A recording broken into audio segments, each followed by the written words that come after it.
Okay, right now, as you can see, I do not have a hook in the vise. I've been experimenting. I've been racking my brain to try to find a better solution for a common problem that a lot of us share as fly tyers.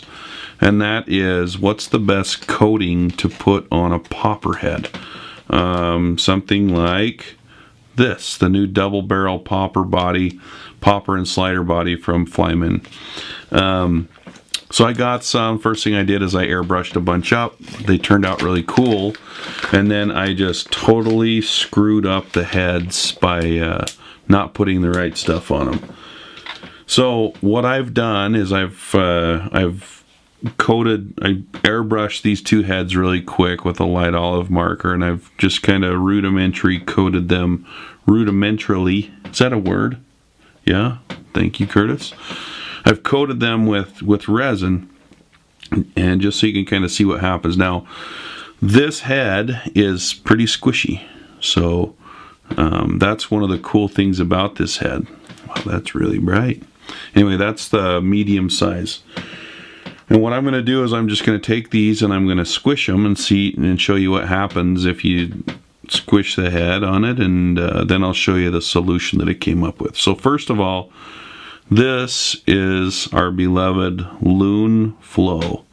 Really good resin, probably one of my favorites. But when you coat it on a popper head and you squish it, it peels off like that. No bueno. And the other thing is I did this with a Copic marker, so you can see that Copic marker just comes right off. It's not a very well-known permanent marker unless you can really coat it with something good. So that's what happens with Loon Flow. After about 3 or 4 fish, you're going to have just a white popper head again.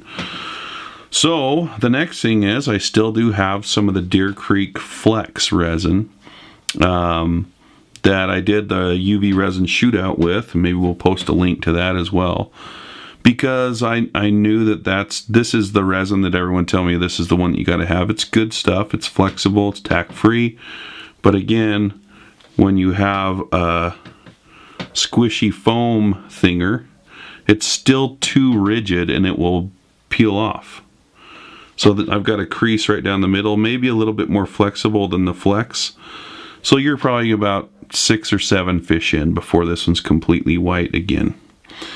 So I was watching Loon live with our good buddy Matt Calise, and he coated a head with Loon Soft Head.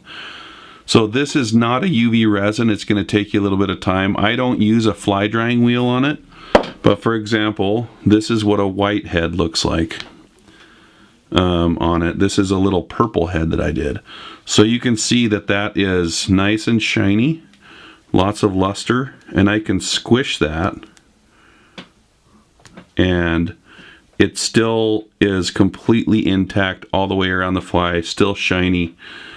And so I started using that for all my popper heads. And the cool thing about that as well is that it retains all the color that the Copic marker under there does not run. Like this is a little gray one that I did. I kind of screwed up the eye over here, but again, super durable. You can squish it, it won't crack. So anyway, it comes in white and black. We've got the white stuff on our store, store.flyfishfood.com.